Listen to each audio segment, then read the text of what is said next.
Welcome to the Horror Hangout podcast where film fans watch the best and worst horror movies of all time and talk about them. Today's episode is a bonus episode chatting all about a film called Blockhead. And this film is having its world premiere at FrightFest in London next week. My name is Ben Errington, and today I'm joined by Joe Sims, one of the stars of the movie, and a fellow Bristolian. Welcome to the show, Joe. Hello. Hello, mate. How are you? Hello, mate. How's it going? You It's good? nice, but it's just lovely to hear people with a similar accent. You know, Yeah, it is. we're rare as rock and roll shit. Let's be fair about it. So, especially in the TV and film world. So I'm glad that we're represented. Yeah, it is true, isn't it? Rare as rocking horse shit, rare as hen's teeth, the Bristolian accent. I mean, my West Country accent is probably going to come out even more now I'm chatting to you. But I'm familiar with your voice. I listen to you every morning on the radio. Not just saying that. That's true. It's very kind of you, mate. It's so much fun. I'm a massive fan of my city. I love it to pieces, and it's a real honour and a privilege to wake up my city and send them to work with a bit of spring in their step. Oh yeah, and I definitely have that listening to you every morning, mate. So I really do appreciate it. But you know what though, the nice thing about it is that, like, you know, on the radio, this is my personality. I'm like a really kind of friendly, excitable kind of Labrador of a bloke. But but on telly, because I look like I've got a face only a mother could love. It means that I get to play some real wrong uns on the telly and on film. Yeah. And so it's nice. You know, I don't want to be. It's nice not to be the nice guy all the time. And because of the way I look, I'm always going to be either the bloke who did it or the bloke that you think that did it. Oh. I'm either a professional red herring or I am a stone cold nasty bastard. I mean, it's two good things to be, right? It's like absolutely. You could be a rotter. Yang a man. And we're all a little bit one or the other, aren't we? We just got to find that. Yeah, we've all got that darkness in us just below the surface.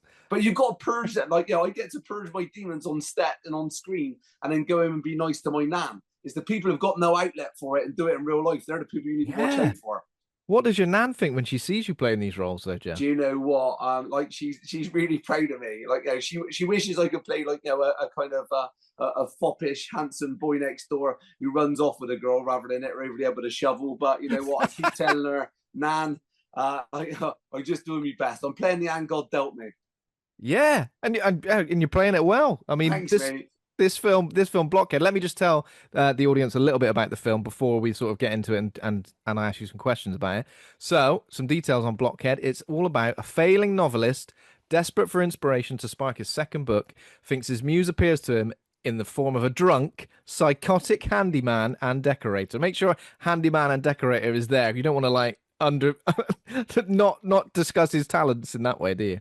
No, absolutely not. I mean, my ability to to plaster is a key feature to this film. My ability as a plasterer is absolutely par excellence, and so that's a very important thing that we should know.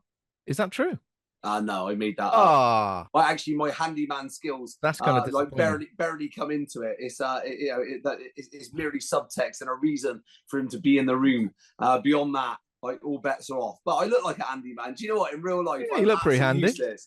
My brother's a builder. My dad's an engineer, and I look like out of all three of us, I definitely look like the handiest bloke. But I am absolutely dreadful. My dad just wrings his hands and looks at me with absolute disappointment and dread every time I try to exhibit some handyman skills. And if you remember, I was in a show called Broadchurch years ago. Yeah, I played a plumber. And again, everyone's like, oh yeah, you can probably turn your hand to that.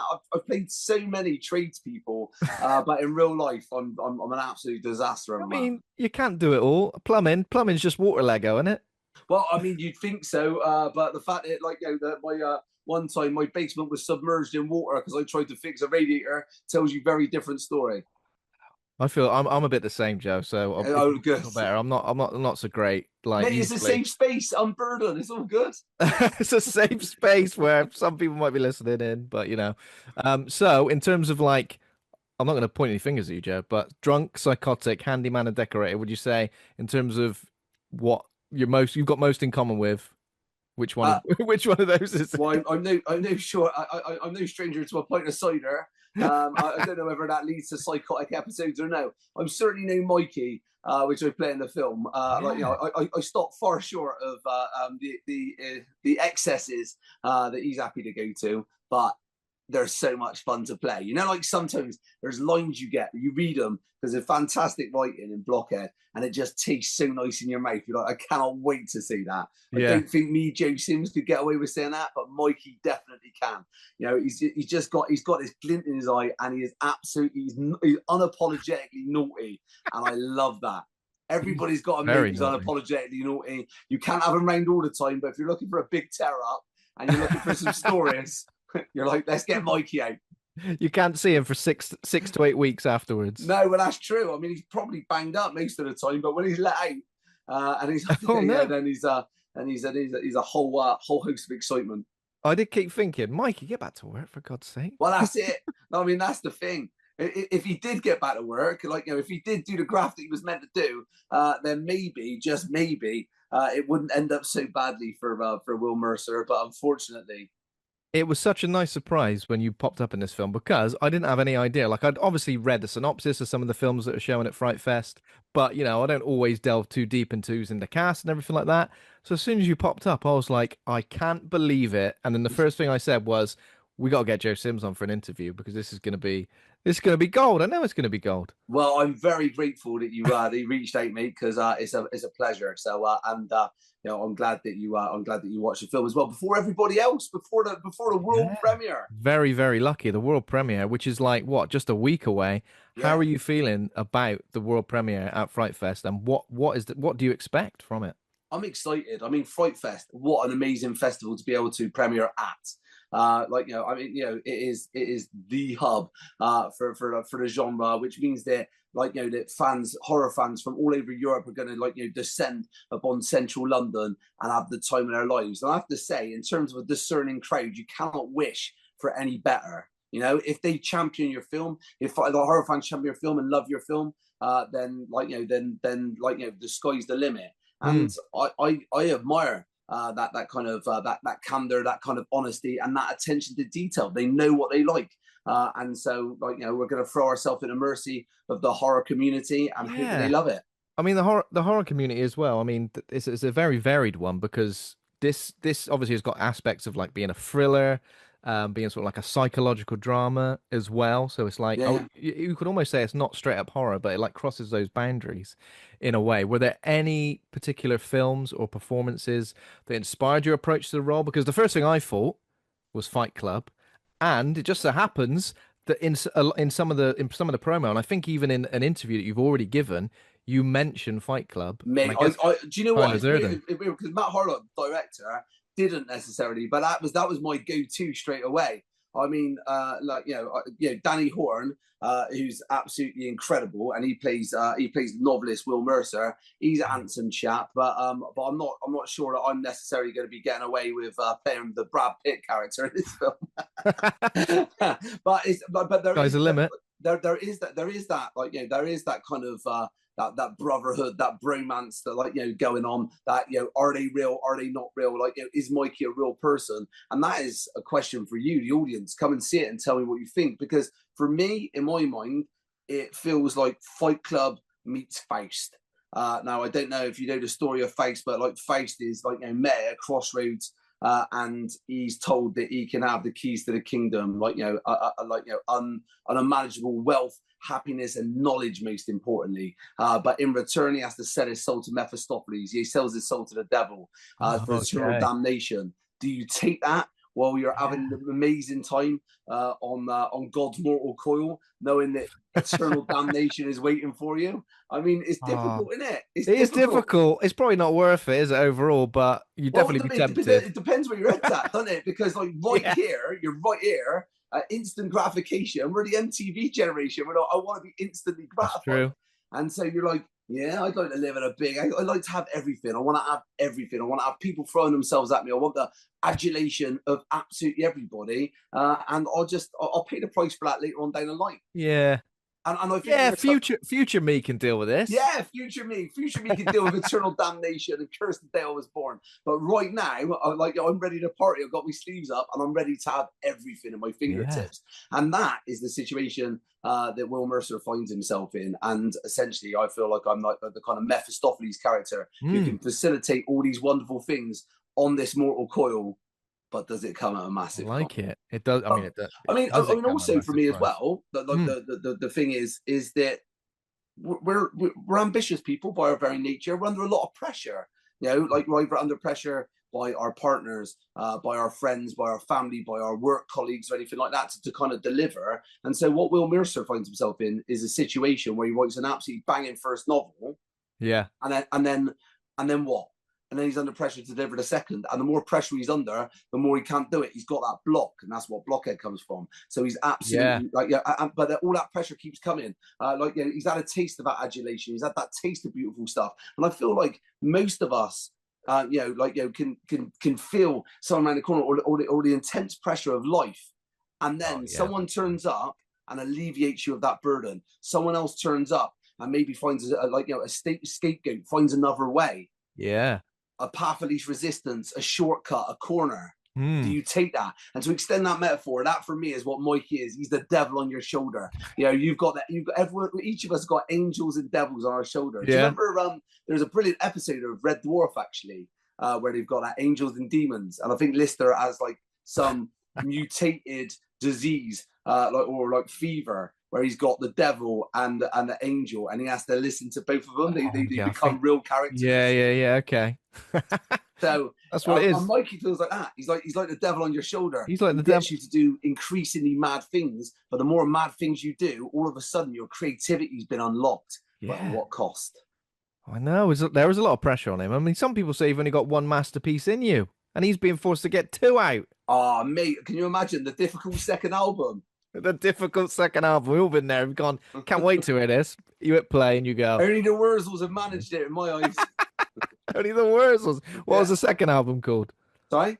What was the second album called? The Never Wurzels. mind the Bullocks. Oh my God. Yeah, of course. Of course it bloody was. only the album the Sex Pistols wanted to make. Exactly. How did you end up getting approached for this role, and what convinced you to like get involved in the project? Did you say? Do you know what? It's a film director, a Bristolian film director, extraordinarily well decorated, like, you know, doing great stuff. And I work with a lot in the city, called Paul Holbrook. Was approached by Matt Harlock and just went, "Do you know Joe Sims? I've got a part for him in this film that we're making, and I think he'd be really right for it." Anyway, Oh, nice. yeah, I was on holiday in Scotland, and you know when you read a script and you just stop what you're doing. Mm. I mean, yeah, I didn't take my eyes off the kids. I'm not a monster, but I was. You were driving at the time. I did bath in bedtime, then I got back to the script and, like, you know, just tore through it, and I was like, this is absolutely sensational, because, you know, like, I'm very lucky, really lucky, that, like, you know, you get a lot of scripts come through and just go, you're interested in being this, you're interested in being this, and, you know, I, like, you know, father of two, got two young kids and all that kind of stuff, so you have to be quite like discerning in the projects that you're taking, how long you're away for. But when I read this, I was like, I've got to be in it. I've got to be in it. It's an absolute gift of a part. It's just a meaty role, you could say, couldn't you? I mean, you know, like, you know, being this demented handyman, and then speaking for it further, and then just, like, you know, thinking, is he Mephistopheles? Like, you know, is he the devil incarnate, or is he doing the devil's work on earth, or is he an actual person? Is he a figment of Will's imagination? Like, all of these things are questions for the audience. And there's no point in me just, like, you know, telling you, or Matt telling you, or Danny telling you, you know. Like, you know, like I say, like, you know, the horror community is an extremely discerning one. So for my money, I'm just going to leave it over to your capable hands to, like, you know, to be able to decide for yourself and see what you think. Either way, scary. I feel it like. is, isn't it? Yeah, it's you could look at it from one, and yeah, you can say One Direction. We can talk about Harry Styles if you want. Harry Styles turns up at the end in an end credit scene where we think, what's going on? A Blockhead 2. He's turning up, old Styles. We blew the budget on Harry Styles. Oh my God. How did a role like this compare to your previous acting work, though, would you say? Do you know what? I love it because, like, you know, that kind of psychosis. The thing that strikes me is, like, Jack Nicholson in The Shining. Like, you know, those kind of psychological thrillers when people get in their own heads. And the thing that scares me most is me.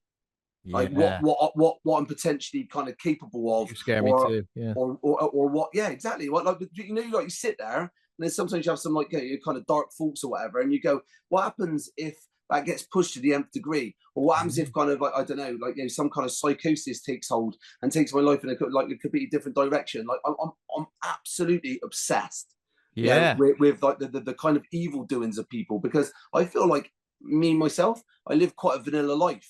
There's Mm. definitely people that don't, Yeah. and those people scare me the most. It's always interesting when you see people on telly, and you just go and like you go, well, that's a bit of a larger than life character, or that's a little bit OTT. The maddest things I've ever seen ain't on television, No, ain't no. on film. It's out in the streets. You It's look down at the people street. and you're like, It's that kind of person. local. Yeah, yeah, just your local mad person. You're like, that if that person was on telly, you would never believe that that was a real human being. But they're Yeah. off. They're doing it. They walk among us. I get exactly what you mean. I feel like I always quote something from the Batman comic, The Killing Joke, which is about the Joker. We are only ever one bad day away from essentially it all collapsing. Absolutely. Absolutely. And then your buy into society goes, then all of a sudden your kind of moral compass goes, you're allowed to do one bad thing. And actually that one bad thing's quite edifying. It like, Mm. it spurs you on. And then you're like, well, actually, you know what? I've done this one bad thing. And you have to be in life. We're all our own heroes. And I've played some extraordinarily bad people, including real life killers and stuff like that. I was in The Lost Honor of Christopher Jeffries, and I played Vincent Tabak. And when I'm playing that person, Yeah, of you course you think did.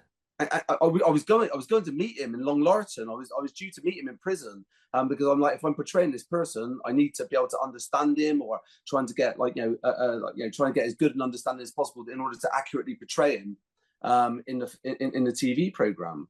Mm. And I suppose if you're playing any character, you yourself don't know that you're inherently evil or bad, and you try and justify all your reasons for doing something. And that's the Mm. journey we take with Danny, I think, or Will Mercer, the character, is you go on his journey as he goes for one act, which is quite small, Yeah. and it's a gateway. And he's like, okay, cool, I've done that. And then someone else takes him on a journey. Oh, I have to do that. And then all of a sudden, you're just spiraling. You're right out of control. Your moral compass is all over the place, and you're justifying your reasons for your own egregious behavior. And that, for me, I just find is a fascinating concept. Yeah.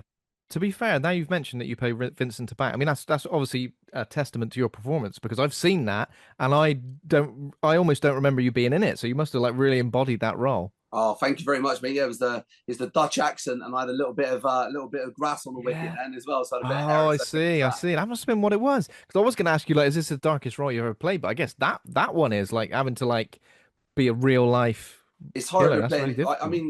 mean, as you know, when Joanna Yates was cruelly murdered, it Mm. was something that's so intrinsically woven into the fabric of Bristolian society, and it touched everybody's lives. And so when I did it, and when I was offered the part, I wanted to make sure that we weren't just doing it for the wrong reasons, or sensationalizing what had happened, because there's a family at the end of that, and there's like someone who's Mm. grieving for their daughter, their sister, their friend. So it was important that it was done Yeah. in exactly the right way. I And think it was done. It was done really well. Like oh, in terms of it was definitely respectful for everybody involved. I think.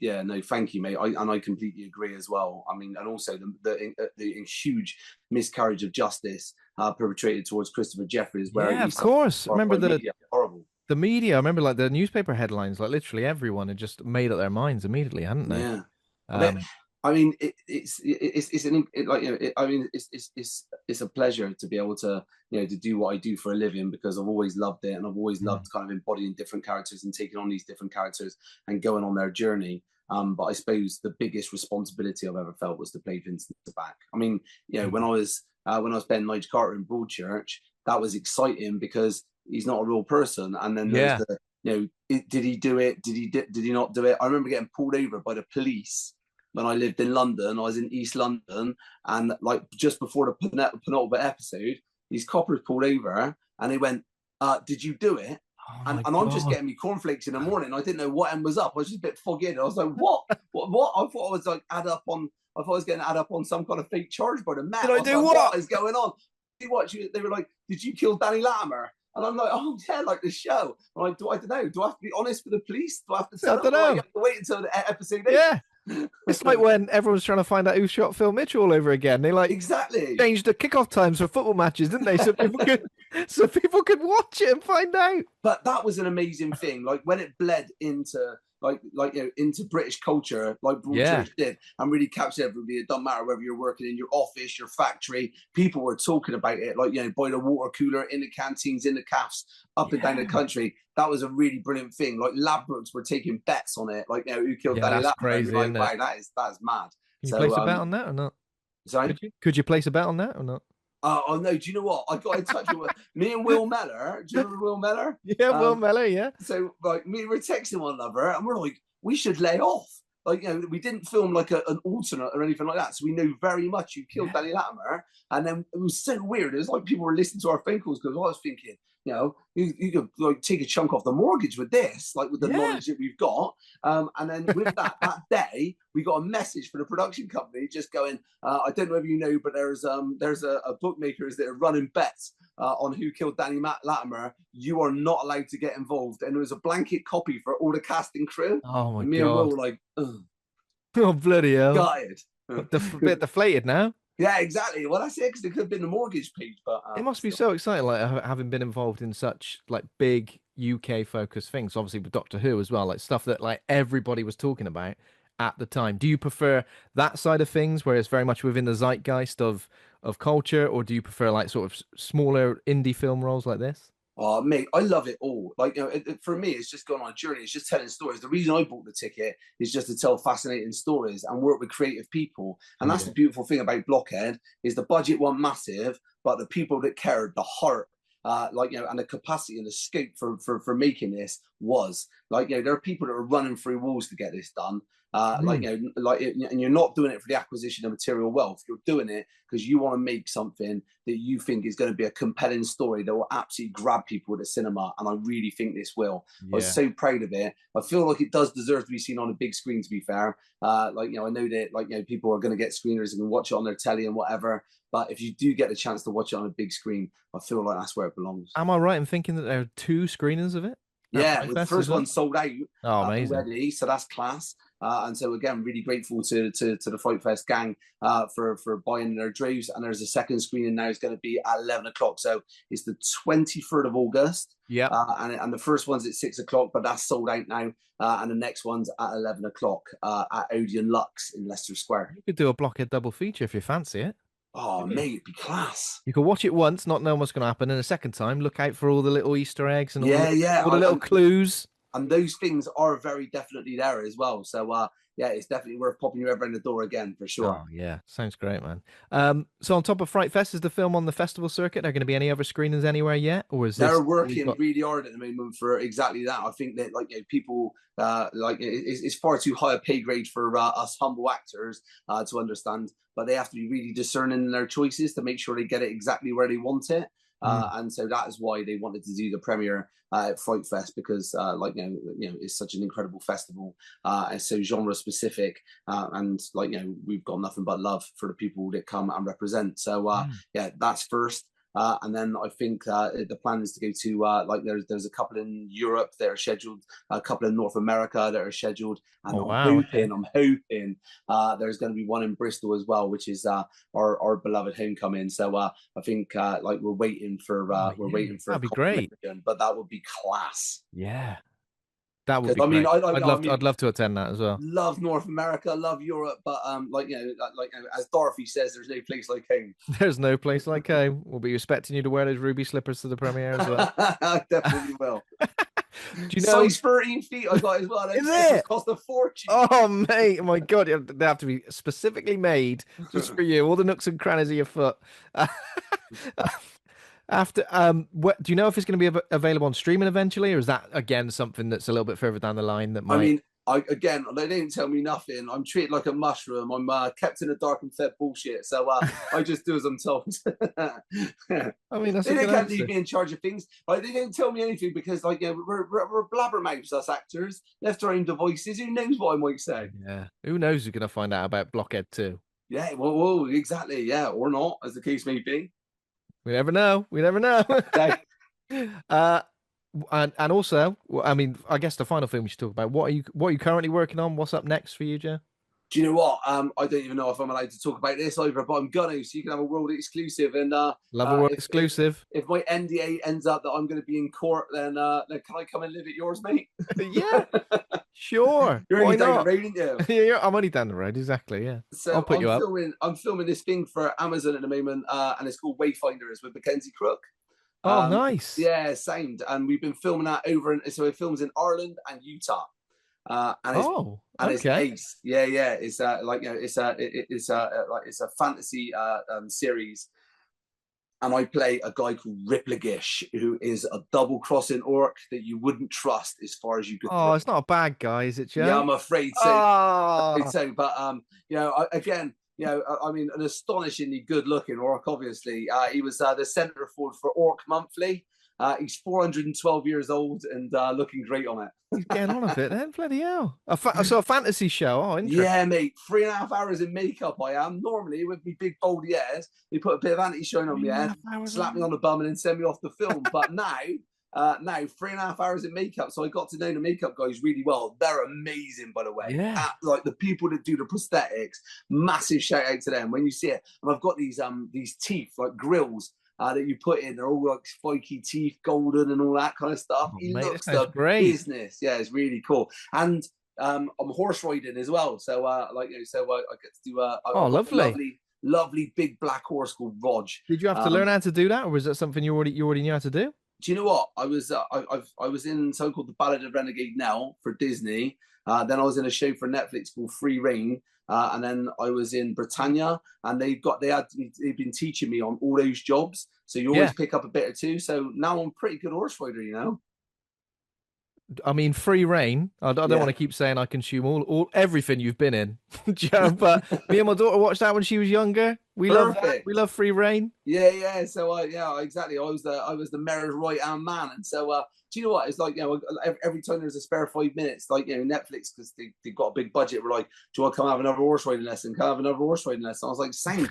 I can't afford my own horse. I can't afford to go horse riding. So, but if Netflix are playing, I'm utterly delighted. Good talent to have, though. When they go, right, you're going to be an orc. Can't ride a horse by any chance? Can you? Go, well, yes, I can. Yes, I really can.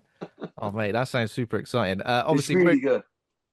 We're going to be at FrightFest, so we'll hopefully catch up with you there, either before the film premieres or maybe afterwards. Get a little bit of a reaction if we can chat to you and the director, maybe or anybody else who is around. Highly recommend Blockhead for fans of horror, of course, for fans of psychological thrillers, for fans of mysteries as well. It's definitely something you can unpick and sort of enjoy in that way. Or if you want to see Joe Sims, maybe commit acts of violence off screen to people who just look at it. To be fair, they had it coming, didn't they? They did, didn't they? These lot had it coming. But yeah, thank you so much for joining us, Joe. It's been an absolute It's a real pleasure, mate. I look forward to seeing you in London. Top man. Yeah, absolutely. Thanks everybody for listening. If you enjoyed the show, go to horrorhangout.co.uk for everything in one place, including our Patreon. And yeah, we'll be covering FrightFest at the event, and obviously we've still got a few interviews over the next week or so. So we'll be dropping them almost every day. So keep here for all your FrightFest coverage. Thanks so much, Joe. See you very soon. Cheers, Ben. Take care, buddy. Bye.